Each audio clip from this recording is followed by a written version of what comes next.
स्वागत है आप सभी का आज के एक नए सेशन में। आज हम लोग सीखेंगे क्लास 10 में प्रतिस्थापन विधि आता है समीकरण को हल करने के लिए। ठीक है, समीकरण को प्रतिस्थापन विधि से कैसे हल करते हैं मैं आपको आज सिखाने का प्रयास करूंगा।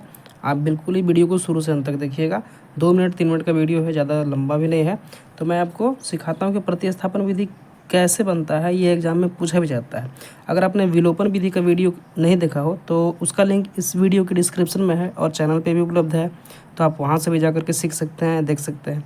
चलिए मैं आपको प्रतिस्थापन विधि हल करके सिखाता हूँ कैसे हल करना होता है। तो सबसे पहले आप देख सकते हैं कि यहाँ पे x + y = 3 और x - y = 1 दो तरह का समीकरण आपको दिया हुआ है। एग्जाम में भी इसी तरह से देगा। ठीक है, इस तरह से दे के बोलेगा प्रतिस्थापन विधि से हल करें। ठीक है, तो एक को 1 मानते हैं, एक को 2 मानते हैं। ठीक है, तो क्या करना होता है, सबसे पहले लिखना होता है समीकरण 1 से।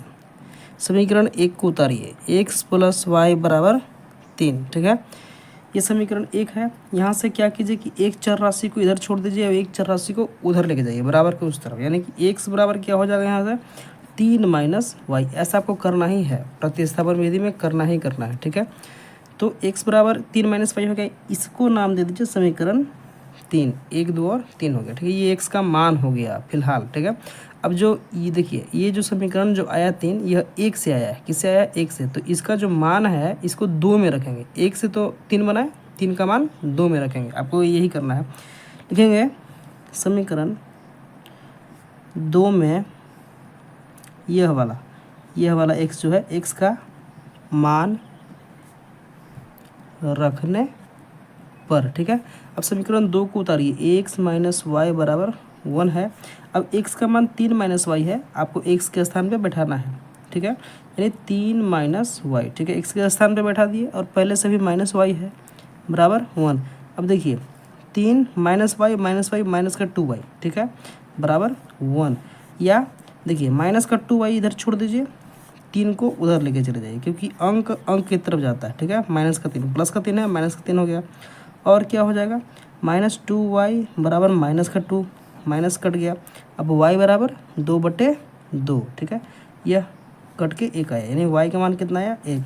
अतः x बराबर आपका आया, y बराबर आपका आया 1। ठीक है, अब यह y का जो मान है समीकरण 3 में रखने पर x का मान मिल जाएगा। अतः y बराबर 1 आया। लिखेंगे y का मान समीकरण 3 में रखने पर। ठीक है, रख दीजिए। चूँकि x बराबर क्या था, 3 माइनस का y ऐसा था। देखिए यहाँ पे है। ठीक है, तो y का मान 1 रखिए, तो x बराबर 3 - 1 यानी कि कितना आ गया? 2। अतः लिख दीजिए सबसे नीचे, अतः x बराबर मेरा 2 आ गया और y बराबर 1 आ गया। ठीक है, यही आपका हल है। प्रतिस्थापन विधि से समीकरण को इस तरह से ही हल किया जाता है। आप वीडियो को 1 बार 2 बार देखिए। ना समझ में आए कमेंट जरूर कीजिएगा। वीडियो पर नए हैं तो सब्सक्राइब कीजिएगा और एक लाइक ज़रूर कीजिएगा। धन्यवाद।